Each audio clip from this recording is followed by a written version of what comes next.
Item ಯಾವುದೇ ಇರಲಿ try ಮಾಡಿ ಆಚಿ ಚಿಕನ್ ಮಸಾಲಾ. ಆಚಿ ಚಿಕನ್ ಮಸಾಲಾ ಅವ್ರು ದೊಡ್ಡತನ ಅವ್ರು ಹೇಳ್ತಾರೆ, ನಾವು ನೋಡ್ತೀವಲ್ಲ.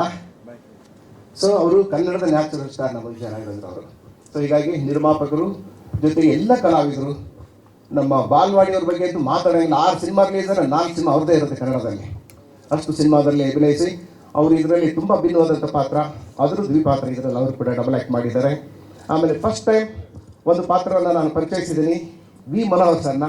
ನೀವು ಸ್ವಲ್ಪ ಅವ್ರನ್ನ ಗುರುಸೋದು ಭಾಳ ಕಷ್ಟ ಸಿನಿಮಾದಲ್ಲಿ, ಅವ್ರು ಗೊತ್ತೇ ಸಿಗಲ್ಲ. ಆ ಗೆಟಪ್ಪಲ್ಲಿ ಅವರನ್ನು ತೋರಿಸಿದ್ದೀನಿ ನಾನು, ಭಾಳ ಜನ ಗೊತ್ತಾಗಲ್ಲ ಅವರು. ಆ ಸಿನಿಮಾ ನೋಡಿದಾಗ ನಿಮ್ಗೆ ಗೊತ್ತಾಗ್ತದೆ. ಆಮೇಲೆ ನಮ್ಮ ನವನೀತ್ ಅವರು, ಆಮೇಲೆ ನನ್ನ 4 ಜನ ಹುಡುಗರು ಕಣ್ಣುಗಳ ಥರ ಅವರು, ಪಾಪ ಈ ಸಿನಿಮಾಕ್ಕೆ ರಥ ಚಕ್ರಗಳ ಥರ ಅವರು ಈ ಪಾತ್ರದಲ್ಲಿ ಎಲ್ಲ ತೊಡಗಿಸ್ಕೊಂಡ್ರು. ಅವರು ಬರೀ ಕಲಾವಿದರಾಗಿರಲಿಲ್ಲ ಈ ಸಿನಿಮಾಕ್ಕೆ.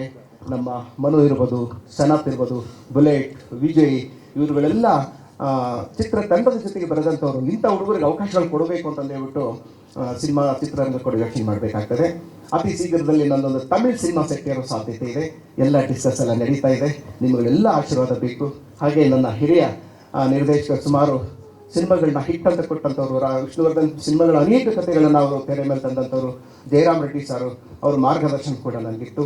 ಹಾಗೆ ನನ್ನ ಅತ್ಯಂತ ಆತ್ಮೀಯ ಸ್ನೇಹಿತರು, ನಾ ಹಿಂದೆ ಕೋ ಡೈರೆಕ್ಟರ್ ಮಾಡೋದು ಸುಮಾರು ಒಂದು 8 ಸಿನಿಮಾಗಳ ಜೊತೆಗೆ ಮಾಡಿದಂಥ ಮುತ್ತುರಾಜ್ ಅವರಿಗೆ ಈ ಚಿತ್ರದಲ್ಲಿ ಛಾಯಾಗ್ರಹಣ ಅವಕಾಶವನ್ನು ಕಲ್ಪಿಸ್ಕೊಟ್ಟೆ. ಭಜರಂಗಿ ಮೋಹನ್ ಅವರು ನೃತ್ಯ ಸಂಯೋಜನೆ ಮಾಡಿದ್ದಾರೆ. ಥ್ರಿಲ್ಲರ್ ಮಂಜು ಅವರು ಸಾಹಸ ಮಾಡಿದ್ದಾರೆ. ಮುತ್ತುರಾಜ್ ಅಂತ ಹೇಳ್ಬಿಟ್ಟು ತುಂಬಾ ನನಗೆ ಸಪೋರ್ಟಿವ್ ಆಗಿ ನಿಂತ್ಕೊಂಡು ಎಡಿಟರ್ ಮಾಡಿಕೊಟ್ಟಿದ್ದಾರೆ. ನನ್ನ ಅತ್ಯಂತ ಆತ್ಮೀಯ ಸ್ನೇಹಿತ. ಜೊತೆಗೆ ನನ್ನ ಜೊತೆಗೆ ಸಹ ನಿರ್ದೇಶಕರಾಗಿ ಅವರು ತುಂಬ ವರ್ಷಗಳಿಂದ ಕೆಲಸ ಮಾಡಿಕೊಟ್ಟಿದ್ದ ಹುಡುಗ ಇವತ್ತು ವಿಶಿಷ್ಟ ಎಡಿಟರ್ ಆಗಿ ಕೆಲಸ ಮಾಡ್ತಾ ಇದ್ದಾರೆ. ಹೀಗೆ ನಮ್ಮ ಧೀರಾಜ್, ನಮ್ಮ ತಾಂತ್ರಿಕರು ಎಲ್ಲರೂ ಕೂಡ ಒಂದು ಟೀಮ್, ಮನೆಯವರ ಥರ 45 ದಿನಗಳ ಕಾಲ ನಿರಂತರವಾಗಿ ಶೂಟಿಂಗ್ ಆಯಿತು. ಎಲ್ಲ ಯಾವುದೇ ಥರದ ತೊಂದರೆಗಳಿಲ್ಲದೆ ಅಚ್ಚುಕಟ್ಟಾಗಿ ಸಿನಿಮಾ ಮುಗಿಸಿ ಇನ್ನೇನು ನಾನು ಜೂನ್ 2nd ವೀಕಲ್ಲಿ ಬೆಳ್ಳಿ ತೆರೆ ಮೇಲೆ ಬರಲಿಕ್ಕೆ ಸಿನಿಮಾ ರೆಡಿ ಇದೆ. ಈ ವಾರದಲ್ಲೇ ಇನ್ನೊಂದು ಸಾಂಗ್ ನಾನು ಹುಬ್ಬಳ್ಳಿಯಲ್ಲಿ ಭಾಳ ದೊಡ್ಡ ಒಂದು ಇವೆಂಟ್ ಮಾಡಿ ಸಿದ್ಧಾರೂಢ ಮಠದಲ್ಲಿ ಅದನ್ನು ರಿಲೀಸ್ ಮಾಡ್ತಾ ಇದ್ದೀವಿ. ಎವ್ರಿ ವೀಕ್ ಒಂದು ಸಾಂಗು ಲಾಂಚ್ ಆಗ್ತದೆ. ಜೂನ್ 1st ವೀಕಲ್ಲಿ ಟೀಸರ್ ಬರ್ತದೆ. 2nd ವೀಕಲ್ಲಿ ನಿಮಗೆ ಟ್ರೈಲರ್ ಆ್ಯಂಡ್ ಸಿನಿಮಾ ಲಾಂಚ್ ಮಾಡ್ತೀವಿ. ಇಷ್ಟು ಈ ಸಿನಿಮಾದ ಬಗ್ಗೆ ಸಂಸ್ಕೃತ ಮಾಹಿತಿಯನ್ನು ಕೊಟ್ಟಿದ್ದೀನಿ. ಮತ್ತೊಮ್ಮೆ ಮುಗಿದೊಮ್ಮೆ ನನ್ನೆಲ್ಲ ಮಾಧ್ಯಮ ಮಿತ್ರರಿಗೆ ನನ್ನ ಕೈ ಮುಗಿದು ಕೇಳ್ತಾನೆ, ನೀವು ಬೆಳೆಸುವಂಥ ಮಗ ಅಥವಾ ಅಣ್ಣ ಅಥವಾ ದೊಡ್ಡಪ್ಪ ಚಿಕ್ಕಪ್ಪ ಏನಾದ್ರು ಅಂದ್ಕೊಳ್ಳಿ, ನೀವೆಲ್ಲರೂ ಮಾಧ್ಯಮದಲ್ಲಿ ಚೆನ್ನಾಗಿ ಈ ಸಿನಿಮಾದ ಬಗ್ಗೆ ಬರೀತೀರಿ ಕೂಡ ಅಂತ ಹೇಳಿ. ಆಮೇಲೆ ನನ್ನ 30 ವರ್ಷಗಳ ಸ್ನೇಹಿತರು, ನನ್ನ PR ನಾಗೇಂದ್ರ ಸಾರು ತುಂಬಾ ನನಗೆ ಸಪೋರ್ಟಿವ್ ಆಗಿ ಹಿಂದೆ ನಿಂತು, ನೀವು ಮಾಡಿ ಡೈರೆಕ್ಟರ್, ನಾವಿದ್ದೀವಿ, ಯಾಕೆ ಯೋಚನೆ ಮಾಡ್ತೀರಾ, ನಾವಿದ್ದೀವಿ ಮಾಡಿರಿ ನೀವು ಅಂತೇಳಿ ಅನೇಕ ಪತ್ರಿಕೆಗಳಿಗೆ ಆಗಾಗ್ಗೆ ನಾನು ಇಂಟರ್ವ್ಯೂ ಮಾಡಿಸ್ತಾ ಇದ್ರು. ಪತ್ರಿಕೆ ಬರೋ ಥರ ನೋಡ್ಕೊಳ್ತಾ ಇದ್ರು. ಹಾಗೆ ಸುಮಾರು 3000 ಹಾಡನ್ನು ಆಡಬೇಕಂತ ಒಬ್ಬ ಮಹಾನ್ ಕಲಾವಿದರು. ಅನೇಕ ಸಿಂಗರ್ ಕರೆಸಿ ನಾನು ಧ್ವನಿಗಳನ್ನ ಚೆಕ್ ಮಾಡ್ತಿದ್ದೆ. ಯಾಕೋ ನನಗೆ ಸೆಟ್ ಆಗ್ತಾ ಇರಲಿಲ್ಲ. ಇಲ್ಲ ಈ ಥರ ಎಲ್ಲ ಹಿಂಗೆ ಬೇಕು ನನಗೆ ಅಂತ ಬಿಟ್ಟು ಹೇಳಿದಾಗೆ ಮನೋಹರ್ ಸರ್ ಒಬ್ಬರು ಕರೆಸಿದ್ರು ನನಗೆ. ಆ ವ್ಯಕ್ತಿ ಬೇರೆಯವರೆಲ್ಲ ನಮ್ಮ ಹೇಳಿ ಸರ್, ನೀವು ಎದ್ಮೇಲೆ ಹೇಳ್ತೀನಿ, ವಿಷ್ಣು ಸರ್ ಅದ್ಭುತವಾಗಿ ಆಡಿದ್ದಾರೆ. ಆ ಸಾಂಗ್ ಒಂದು ಲ್ಯಾಂಡ್ ಮಾರ್ಕ್ ಇಂಡಸ್ಟ್ರಿಯಲ್ಲಿ ಅಷ್ಟು ಚೆನ್ನಾಗಿ ಆಡಿದ್ದಾರೆ. ಅದರಲ್ಲಿ ನಾನು ಸಾಕಿ ಅಂತ ಬರ್ತದೆ, ಅದನ್ನು ಯಾರು ಹಾಡಿಸ್ಬೇಕು ಅಂತ ಬಿಟ್ಟು ನಾನು ಹಾಡಿಸ್ತಾ ಇದ್ದೆ. ಅದನ್ನು ನಾನು ಹಾಡಿ ತೋರಿಸಿದ್ನಲ್ಲ, ಇವ್ರು ನೋಡಿ ಬೇಡ ಡೈರೆಕ್ಟ್ ಅದು ನಿಮ್ಮದೇ ಇದ್ಬಿಟ್ಟೆ, ಅದು ಬೇರೆ ಆ ರೀತಿ ಮಾಡೋಕ್ಕಾಗಲ್ಲ ಅಂದರು. ಇವಾಗ ನಾನು ಸಿಂಗರ್ ಅಲ್ಲ, ನಾನು ಬೇಡ ಅಂತ ಹೇಳಿದೆ. ಸೊ ಹೀಗಾಗಿ ಬಿಗಿನಿಂಗಲ್ಲಿ ಬರ್ತಕ್ಕಂಥ ಸಾಕಿಯನ್ನು ನನ್ನ ಕಡೆಯಿಂದನೇ ಅವರು ಆಡಿಸೋಂಥ ಪ್ರಯತ್ನ ಮಾಡಿದ್ದಾರೆ.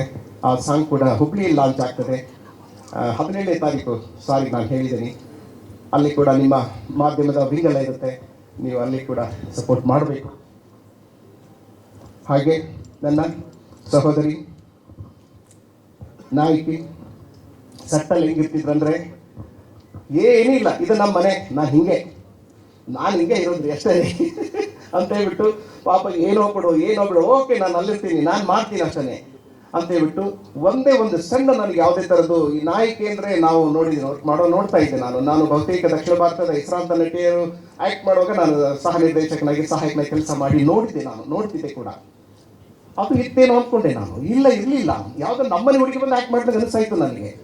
ಆಮೇಲೆ ಪ್ರಿಯಾಂಕ್ ಒಂದು ಕೆಲಸ ಮಾಡಮ್ಮ, ನೀನು ಬಾ ನನ್ನ ಜೊತೆಗೆ ಅಂತೇಳ್ಬಿಟ್ಟು ಮನೆಯವರಿಗೆಲ್ಲ ಪರಿಚಯ ಮಾಡ್ತಿದ್ದೆ. ಆಂಟಿ ಎಲ್ಲರೂ ಬೆರೆತು ಹೋಗ್ಬಿಡ್ತಿದ್ರು. ಸೊ ಹೀಗಾಗಿ ಈ ಚಿತ್ರದಲ್ಲಿ ಒಳ್ಳೆ ಪಾತ್ರ. ಇದರಲ್ಲಿ ಕೂಡ ಅವ್ರದ್ದು ಡ್ಯುಯಲ್ ರೋಲ್ ಇದೆ. 2 ಪಾತ್ರಗಳು ಬರ್ತದೆ. ಮೊದಲನೇ ಪಾತ್ರ ಬಹಳ ಸೌಮ್ಯವಾದ ಪಾತ್ರ, ಕತೆ ಹೇಳೋದಿಲ್ಲ. 2ನೇ ಪಾತ್ರ ರಗಡು ಲುಕ್ ಇದೆ. ಅವ್ರು ಹೇಳೋಕ್ಕಾಗಲ್ಲ, ಅವರು ಅಂತ ಹೇಳ್ಬಿಟ್ಟು ಆ ರೀತಿ ತೋರಿಸೋ ಪ್ರಯತ್ನ ಮಾಡಿದ್ದೇನೆ. ಅಷ್ಟೊಂದು ಸುಂದರವಾದ ಒಂದು ಬೊಂಬೆಯನ್ನು ಅತ್ಯಂತ ಖರಾಬಾಗಿ ಎಷ್ಟು ತೋರ್ಸೋಕ್ಕೆ ಸಾಧ್ಯನೋ ಅಷ್ಟು ಖರಾಬಾಗಿ ಅವ್ರನ್ನ ಚಿತ್ರಿಸಿದ್ದೀನಿ. ನೀವೆಲ್ಲ ನೋಡಬೇಕು ಅಂತ ಹೇಳಿ ನೋಡಿ ಆಶೀರ್ವದಿಸ್ಬೇಕು. ಇನ್ನೇನಿದೆಮ್ಮ ಇಲ್ಲ ಸಾಕನ್ಸುತ್ತೆ, ಸೈ ಮಾಡ್ತದೆ. ಇಷ್ಟೇ ಹೇಳಿ ನನ್ನ ಮಾತು ಮಾಡ್ತೀನಿ. ಜೈ ಹಿಂದ್, ಜೈ ಕರ್ನಾಟಕ.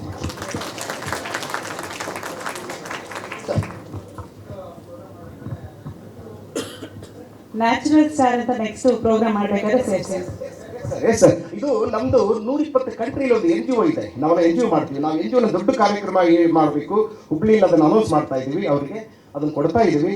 ಅವ್ರು ಬೇಡ ಅಂತ ಸರ್, ನಾವು ಅಭಿಮಾನಿಗಳು, ಅಭಿಮಾನ ಕೊಟ್ಟು ತಗೋಬೇಕು ಕಲಾವಿದರುಗಳು.